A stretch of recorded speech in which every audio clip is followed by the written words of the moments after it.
सुतारवाडा परिसरात पूनम काटे यांनी साधला नागरिकांशी संवाद। प्रभाग क्रमांक 14 मधील अपक्ष उमेदवार पूनम काटे यांनी शाहपुरी सुतारवाडा परिसरात नागरिक व महिलांशी संवाद साधला व त्यांची विचारपूस केली आणि तेथील समस्या जाणून घेतल्या। यावेळी नागरिकांनी तेथील काही समस्यांचा पूनम काटे यांच्या समोर पाढाच वाचला। यावेळी पूनम काटे यांनी सांगितले, माझे माहेरच येथे असल्यामुळे मला येथील समस्या माहीत आहेत। याआधी देखील निर्माण झालेल्या समस्या आपण योग्य प्रकारे सोडवल्या असून इथून पुढे देखील त्या सोडवणार। त्यामुळे येणाऱ्या महानगरपालिकेच्या निवडणुकीमध्ये तुम्ही मला निवडून द्या व त्या सर्व समस्या मी सोडवीन, अशी ग्वाही अपक्ष उमेदवार पूनम काटे यांनी दिली।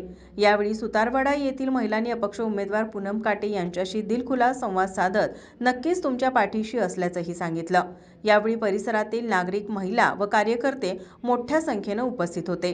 माझा महाराष्ट्र न्यूजसाठी कॅमेरामन नाज अत्तारसह साक्षी दळवी, कोल्हापूर।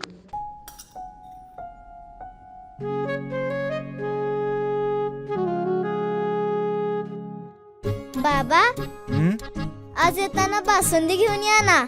अगं, कालच आपण आईचा वाढदिवस होता म्हणून आणली होती ना। ऐकलं, गोकुळची बासुंदी पुन्हा खावीशी वाटतेय। खरं सांगू, मलाही खावीशी वाटतेय।